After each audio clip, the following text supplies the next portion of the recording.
Hello बच्चों, welcome to my channel Daksh the learning point. और channel को आप लोग लाइक करिए, शेयर करिए, सब्सक्राइब करिए, जिससे आप लोगों तक लेटेस्ट वीडियोस पहुंचती रहें। और आज हम लोग स्टार्ट करने वाले हैं पॉलिनोमियल। पॉलिनोमियल एक मोस्ट इम्पॉर्टेंट पार्ट है आपके मैथमेटिक्स का, क्लास 10th का। ये आप लोगों ने क्लास 9th में भी पढ़ा होगा पॉलिनोमियल के बारे में। तो आज हम लोग बेस से लेके हायर तक चलेंगे। पॉलिनोमियल क्या होता है, इसका क्या यूज़ है, डिग्री ऑफ पॉलिनोमियल क्या होते हैं, एंड जीरोज़ ऑफ पॉलिनोमियल क्या होते हैं, टाइप्स ऑफ पॉलिनोमियल क्या होते हैं, सारी चीज़ें हम लोग वन बाय वन डिस्कस करेंगे। और लास्ट वीडियोस में हम लोगों ने वीडियो नंबर 1 to 6 तक हम लोगों ने रियल नंबर का पार्ट कवर किया था, जिसमें हम लोगों ने सारी कुछ इक्वल डिवीज़न मेथड और इससे रिलेटेड सारे क्वेश्चन भी किए थे। √5 इज़ इरेशनल और इरेशनल, सारी चीज़ें हम लोगों ने उसमें डिस्कस कर रखी है। तो रियल नंबर का पार्ट आपका फिनिश हो चुका है। लेक्चर नंबर 1 to 6 तक टोटल रियल नंबर का पार्ट है। आज हम लोग लेक्चर नंबर 7 में पढ़ेंगे पॉलिनोमियल। पॉलिनोमियल क्या होते हैं आइए देखते हैं। सबसे पहले हमें एक इक्वेशन के फॉर्म से इसको समझाना होगा। इक्वेशन क्या है हमारे पास? सपोज दैट एक इक्वेशन है f(x) is equal to ax to the power n plus an minus 1 x to the power n minus 1 plus a1x and plus a0। ये कोई इक्वेशन है। अगर इस इक्वेशन को हम ध्यान से देखें तो ये एक कैसी इक्वेशन है? एक पॉलिनोमियल इक्वेशन है। पॉलिनोमियल इक्वेशन क्यों है? क्योंकि x की पावर मैक्सिमम है, पॉली है। मतलब यहाँ पे पॉली का मतलब क्या हुआ कि किसी की पावर या किसी चीज़ को हम अगर मल्टीप्लाई कर दें कई बार, ठीक है। जैसे आप पॉलीमर पढ़ते होंगे, केमिस्ट्री में आपने पढ़ा होगा पॉलीमर, पॉलीमराइजेशन या पॉलीमर क्या होते हैं? उसमें आप देखते होंगे कोई एलिमेंट या कोई एटम वो बार बार उसी में ऐड हो रहे हैं, ठीक है, एक चेन बनाते हैं। तो उसी तरह से ये भी एक चेन बन रही है यहाँ पे पॉलिनोमियल। अब इसमें जो ये लिखे हुए होते हैं इनको हम क्या बोलते हैं? इनको हम बोलते हैं टर्म। तो यहाँ पे टर्म क्या है? सपोज दैट हमारे पास एक पॉलिनोमियल इक्वेशन है an x to the power n plus an minus 1 x to the power n minus 1 plus यहाँ पे एक वर्ड और आ सकता था an minus 2 x to the power n minus 2 s1 ये आता जाएगा। और लास्ट में a1x प्लस a0। यहाँ पे x टू द पावर 0 हम लिख सकते थे, क्योंकि x टू द पावर 0 की वैल्यू 1 ही होती है, तो हमें a0 ही रिप्रेजेंट कर सकते हैं। अब इसमें जो ये वैल्यू होती है पॉलिनोमियल में, तो उसमें एक वर्ड आता है टर्म। तो यहाँ पे टर्म क्या है? सबसे पहले आपको इसका बेसिक समझना है।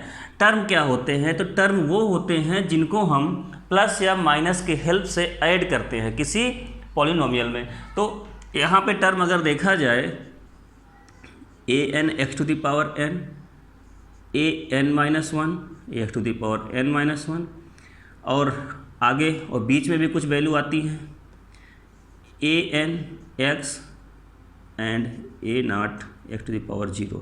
ये सभी क्या हैं? इसके टर्म हैं। ये अगर इसके टर्म हैं तो अब हम आगे क्या समझेंगे? इसमें एक वर्ड आता है कोफिशिएंट। कोफिशिएंट क्या होता है ये भी देखते हैं।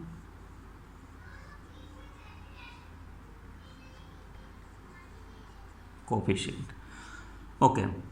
टर्म को आपको समझ में आ गया होगा। अभी हम एग्जांपल देके और समझाते हैं। जैसे हम एक वर्ड लिख दें f(x) is equal to 2x plus 2x square plus 3x plus 5।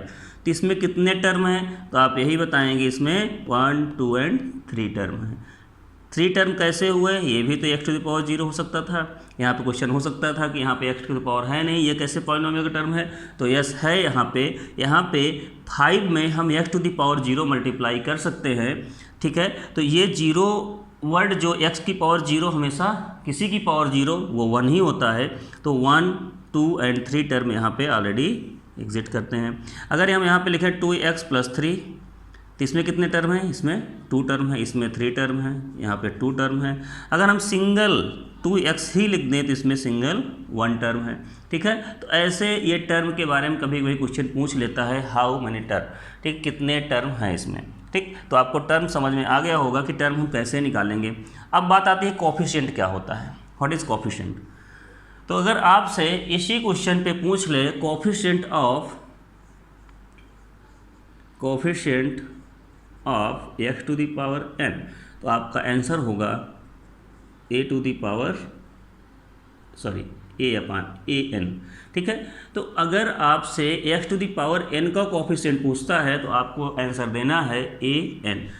इसी में अगर पूछता है coefficient of x to the power n-1 का कोफिशिएंट पूछता है तो an-1 होगा। अगर यहीं पे x to the power n-2 का कोफिशिएंट पूछता है तो आपका आंसर होगा an-2। अगर यहाँ पे x का कोफिशिएंट पूछता है तो x का कोफिशिएंट क्या है, a1 है, and x to the power 0 का कोफिशिएंट पूछता है दैट इज़ a0।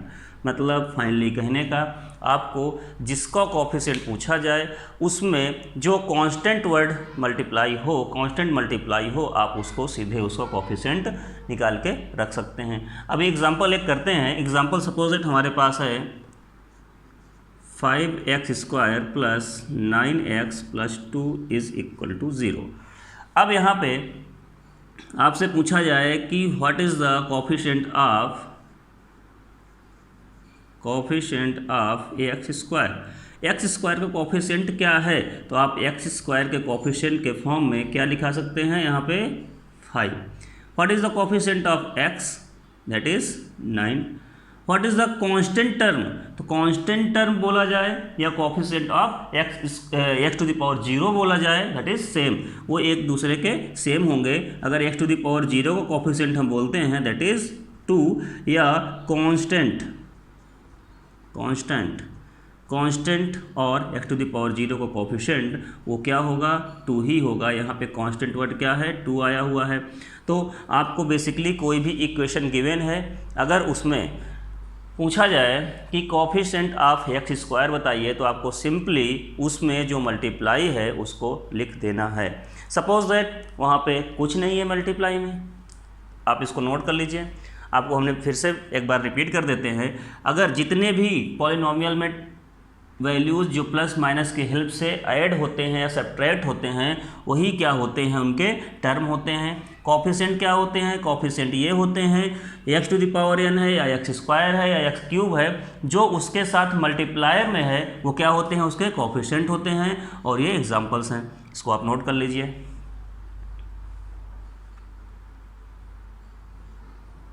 ओके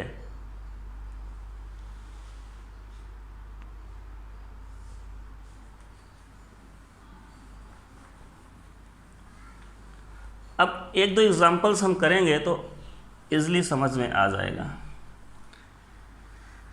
जैसे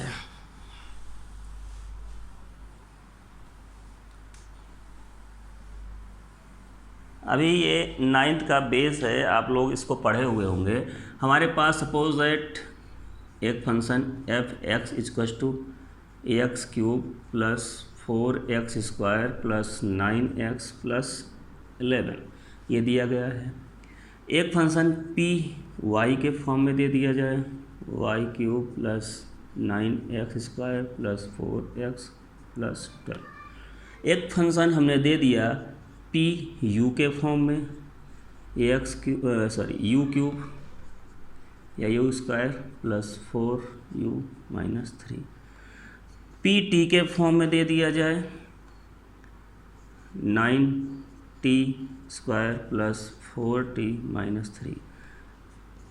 p m के फॉर्म में दे दिया जाए 4m minus 4 and p n के फॉर्म में दे दिया जाए 4m। ओके, ये रेंडमली हमने अपने आप से एज्यूम कर लिया।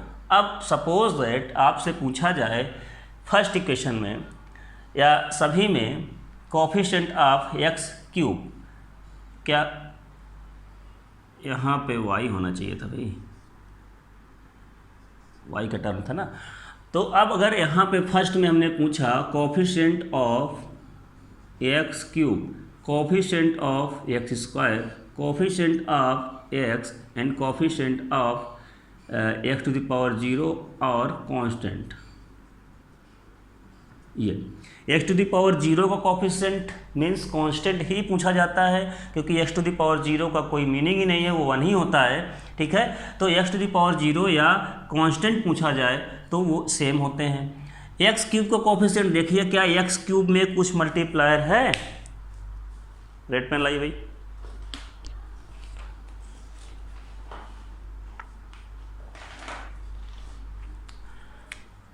हाँ, एक्स क्यूब में कोई मल्टीप्लाई है? यस, मल्टीप्लाई है। अगर जिसमें कुछ भी ना दिखे उसमें वन मल्टीप्लाई होता है, तो आप यहाँ पे coefficient of x cube is one. X square में क्या कुछ मल्टीप्लाई है? तो एक्स स्क्वायर में क्या है? 4, दिस इज कोफिशिएंट। एक्स में क्या मल्टीप्लाई है? 9, कोफिशिएंट इज 9। इसमें क्या मल्टीप्लाई है? X to the power zero यहाँ पे होगा और ये कांस्टेंट भी है, तो हम इसको लिख सकते हैं, दैट इज 11। आपको आई होप समझ में आ गया होगा। सपोज दैट इसमें पूछा जाए coefficient of y cube, coefficient of y square, coefficient of y and coefficient of यहाँ पे x to the y to the power zero या कांस्टेंट क्या है? अब बताइए, यहाँ पे वाई क्यूब में क्या मल्टीप्लायर है? 1, यहाँ पे 9, यहाँ पे 4 और यहाँ पे क्या है? 12। सपोज दैट, चलिए यहाँ पे थोड़ा माइनस ले तो थोड़ा क्वेश्चन चेंज हो जाए। अब यहाँ पे आते हैं हम लोग, यहाँ पे बात आती है पी यू। अब ये u के फॉर्म में है तो यहाँ पे सारी वैल्यू वेरिएबल्स क्या होंगे? u के फॉर्म में होंगे।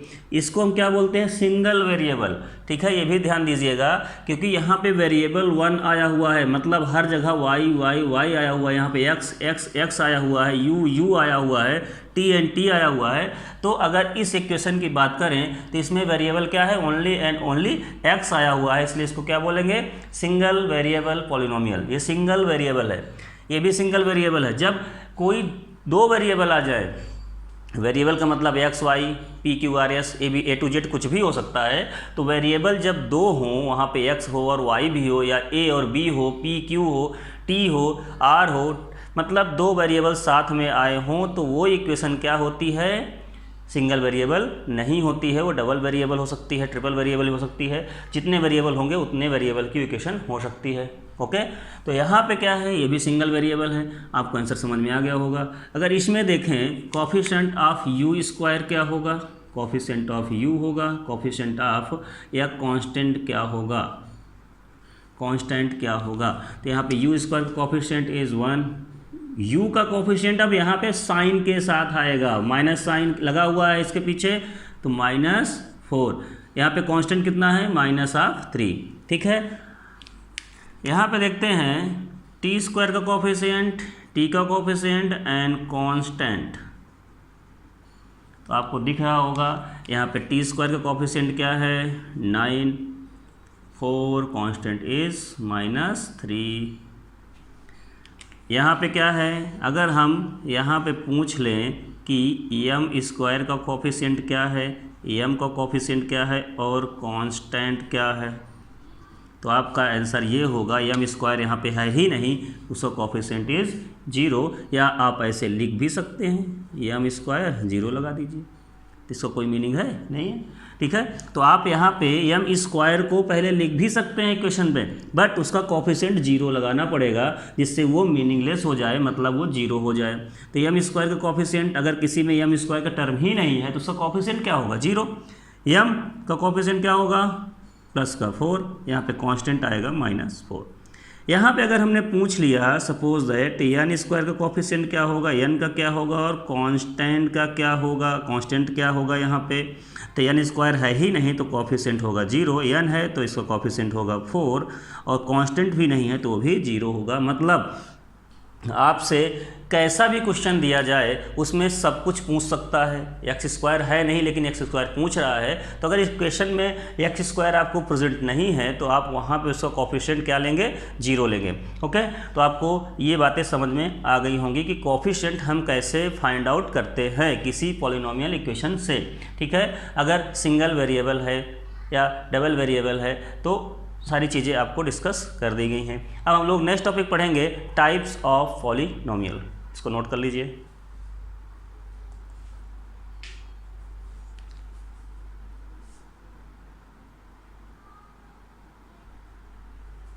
ओके, तो अब इसमें क्लासिफिकेशन ऑफ पॉलिनोमियल में हम लोग ये पढ़ेंगे कि पॉलिनोमियल कितने तरह के होते हैं। जैसे यहाँ पे हमने क्लासीफाई किया है on the basis of number of term and on the basis of degree of variables. On the basis of number of term का मीनिंग यहाँ पे ये है कि उसमें कितने टर्म होते हैं। हमने टर्म के बारे में आपने बताया अभी कि टर्म क्या होता है, ये हमने स्टार्टिंग में ही आपको डिस्कस किया था। तो अगर पॉलिनोमियल में सिंगल टर्म आया हुआ है, सिंगल टर्म का मतलब क्या है, या तो 3x लिख दिया जाए, 5 भी लिख दिया जाए, मतलब क्या है, कोई एक टर्म हो, क्योंकि कांस्टेंट टर्म आ सकता है, कांस्टेंट भी वहाँ पे आ सकता है, ठीक है। कोई एक टर्म 3x² आया हो, 5x आया हो, 7x⁻³ आया हो, मतलब कुछ भी आया हो, आया कितना हो, सिंगल आया हो, मतलब उसके प्लस और माइनस में कुछ नहीं होना चाहिए। तो मोनोमियल का मतलब यहाँ पे होता है विच हैव सिंगल टर्म, जिसके पास सिंगल टर्म होता है वो मोनोमियल होता है, ठीक है। बाइनोमियल में क्या होता है, बाइनोमियल में मिनिमम 2 टर्म होने चाहिए। 2 टर्म का मतलब जैसे यहाँ पे 3x था तो 3x के साथ प्लस में कुछ आना चाहिए, मतलब 2 टर्म आना चाहिए। अगर 2 टर्म हैं तो वो कैसा पॉलिनोमियल होता है, मोनोमियल होता है, ठीक है। अगर यहीं पे 3 टर्म आ जाएं, 3x + 9y + 4, तो यहाँ पे 1 2 3 वेरिएबल भी चेंज हो सकते हैं, सिंगल वेरिएबल या डबल वेरिएबल में भी आ सकता है आंसर, ठीक है। तो ट्राइनोमियल में क्या होता है, x और y भी आ सकते हैं। यहाँ पे सपोज दैट 3xy + 4x² है, यहाँ पे 4xy + 9 समथिंग है, तो ये भी ट्राइनोमियल ही होंगे। मतलब कहने का कि अगर सिंगल टर्म आया हुआ है तो मोनोमियल होगा, 2 टर्म आए हुए हैं तो बाइनोमियल होगा, और 3 टर्म आए हुए हैं तो ट्राइनोमियल होगा। तो ये किसके अकॉर्डिंग है, on the basis of number of term, term के अकॉर्डिंग हमने इसको क्लासीफाई किया है। सिंगल टर्म के लिए मोनोमियल, डबल टर्म के लिए बाइनोमियल, और थर्ड टर्म के लिए ट्राइनोमियल। अब टर्म के बारे में आपको मैंने जानकारी दे रखी है, टर्म होते क्या हैं, राइट। अब हम लोग देखेंगे यहाँ पे क्या है, on the basis of degree of variable. Degree के अकॉर्डिंग अगर हम इसको डिस्ट्रीब्यूट करें, डिग्री क्या होती है, तो डिग्री सबसे पहले समझ लेते हैं व्हाट इज डिग्री।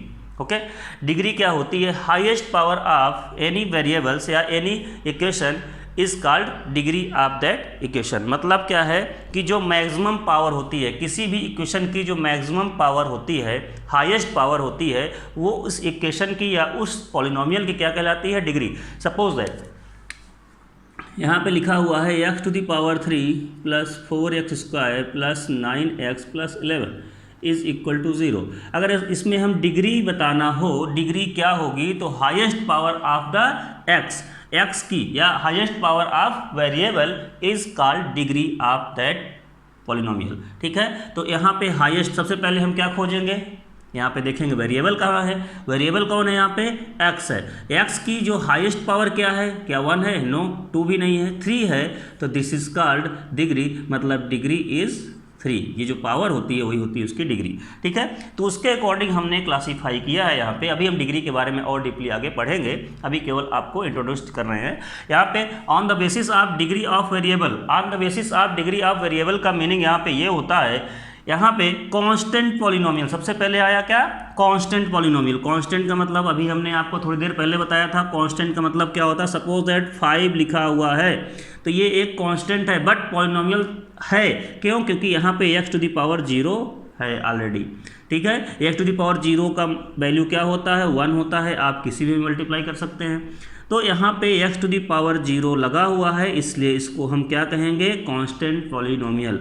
इस टाइप के वैल्यू जो भी कांस्टेंट होंगे सभी क्या होते हैं, कांस्टेंट पॉलिनोमियल कहलाते हैं, ठीक है। लीनियर पॉलिनोमियल क्या होते हैं, लीनियर पॉलिनोमियल में जो डिग्री होती है वो कितनी होती है, 1 होती है। तो सभी की डिग्री में आगे लिखे दे रहा हूँ यहाँ पे डिग्री क्या होगी, लीनियर में 1 होती है, क्वाड्रेटिक में डिग्री 2 होती है, क्यूबिक में डिग्री 3 होती है, और वाई क्वाड्रेटिक में 4 होती है, और एन डिग्री में डिग्री n होती है, ठीक है। तो आपको समझ में आ गया होगा। अगर लीनियर इक्वेशन लिखना है हमको तो वहाँ पे x की पावर मैक्सिमम और मैक्सिमम कितनी होनी चाहिए, 1 होनी चाहिए। तो यहाँ पे 2x + 3 इसका एग्जाम्पल होगा, ठीक है, ये कांस्टेंट का एग्जांपल हुआ। ये 2x+3, यहाँ 5x+4 समथिंग कुछ भी लिख सकते हैं, मतलब x की डिग्री, x की जो पावर होगी, हाईएस्ट पावर कितनी होगी, डिग्री कितनी होगी, 1 होगी। क्वाड्रेटिक में क्या होता है आपको पता चल गया होगा, क्वाड्रेटिक नाम ही ऐसा है जिसमें 2 डिग्री आ रही है। सपोज दैट 2x² + 4x + 9, ये किसका इक्वेशन है, क्वाड्रेटिक का इक्वेशन। क्यूबिक पॉलिनोमियल में क्या होता है, हाईएस्ट पावर कितना, मैक्सिमम पावर कितनी होती है, 3 होती है। तो आप लिख सकते हैं 3x⁴, या यहाँ पे 9 लिख सकते हैं, कोई टेंशन नहीं, कुछ भी लिख सकते हैं कांस्टेंट में, कोफिशिएंट में 9x³, बाकी यहाँ क्यूब आना चाहिए, प्लस 4x² - 2x + 7। ये कोई हम किसी रिजल्ट से नहीं देख के लिख रहे हैं, केवल और केवल ये अपने मर्जी से आप भी लिख सकते हैं, ठीक है। ये कोई रिजल्ट फैक्ट नहीं है कि यही रिजल्ट होगा। आप यहाँ पे 10x³, ओके। तो अब इसमें सपोज दैट यहाँ पे क्या है, ये क्वाड्रेटिक पॉलिनोमियल हमने पढ़ लिया। क्यूबिक पॉलिनोमियल में ये इक्वेशन होता है। बाई क्वाड्रेटिक पॉलिनोमियल क्या होते हैं, तो बाई क्वाड्रेटिक मतलब जिसमें 2 टाइम्स क्वाड्रेटिक का मीनिंग यहाँ पे ये है कि x⁴ यहाँ पे क्वाड्रेटिक पे 2 होता था, तो यहाँ पे x⁴ आ जाएगा, मतलब पावर 4 में आने लगेगी। x⁴ plus 3x³ plus something 9x² plus 4x + 3, मतलब क्या है, पावर x⁴ के फॉर्म में वेरी करेगी, ठीक है, बाई क्वाड्रेटिक होगा। n डिग्री ऑफ पॉलिनोमियल आप समझ ही रहे हैं, n डिग्री ऑफ पॉलिनोमियल में पावर क्या होगी, x⁴n हो सकती है, x⁴n + 1 भी हो सकता है n क्वाड्रेटिक। अब आपको यहाँ पे कुछ वेरिएशन उसको आप समझा रहे हैं, इसको आप नोट कर लीजिए।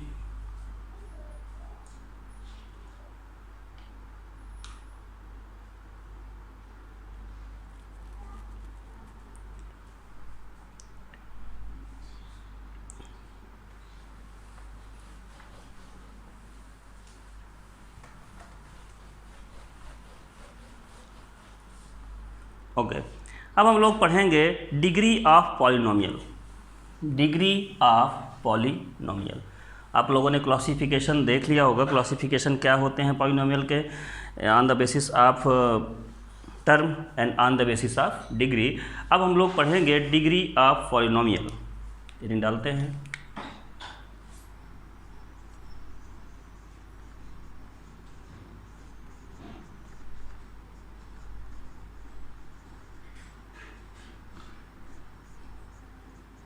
डिग्री ऑफ पॉलिनोमियल, ठीक है। तो हमने इसके बारे में थोड़ा सा आपको हिंट दिया है, डिग्री ऑफ पॉलिनोमियल क्या होता है। यहाँ पे डिग्री ऑफ पॉलिनोमियल होगा highest power of any variables, जो भी वेरिएबल उस इक्वेशन में प्रेजेंट होगा, highest power of variables of that equation is called degree of polynomial. जैसे यहाँ पे हमारे पास एक इक्वेशन है, f(x) = 5x³ + 9x² + 4x + 3, ऐसा कुछ इक्वेशन है। तो इसमें डिग्री ऑफ पॉलिनोमियल क्या होगा, डिग्री ऑफ पॉलिनोमियल होगा हाईएस्ट पावर ऑफ वेरिएबल्स। यहाँ पे क्या है, या ग्रेटेस्ट पावर कितना है, 3 है, हाईएस्ट पावर 3 है।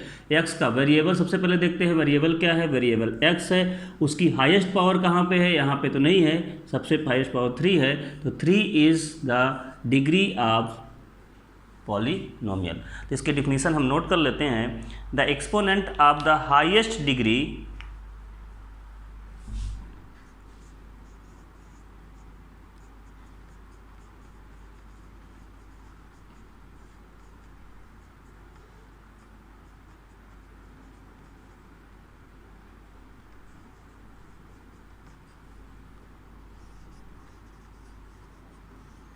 the exponent of the highest degree term in a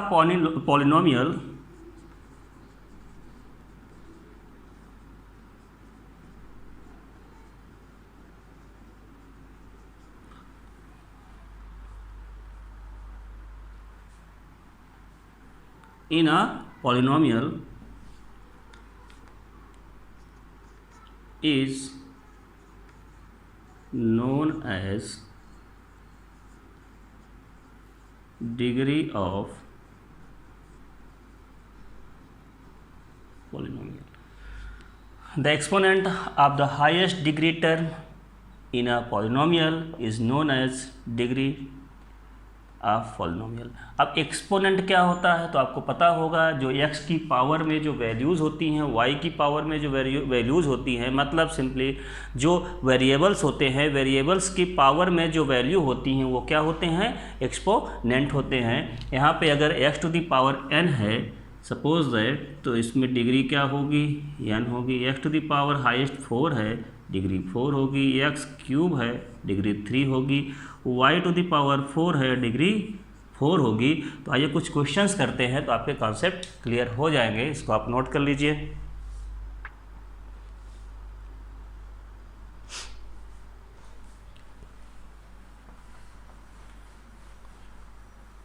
suppose that हमारे पास कुछ क्वेश्चंस हैं, उनको हम 1 बाय 1 करते हैं।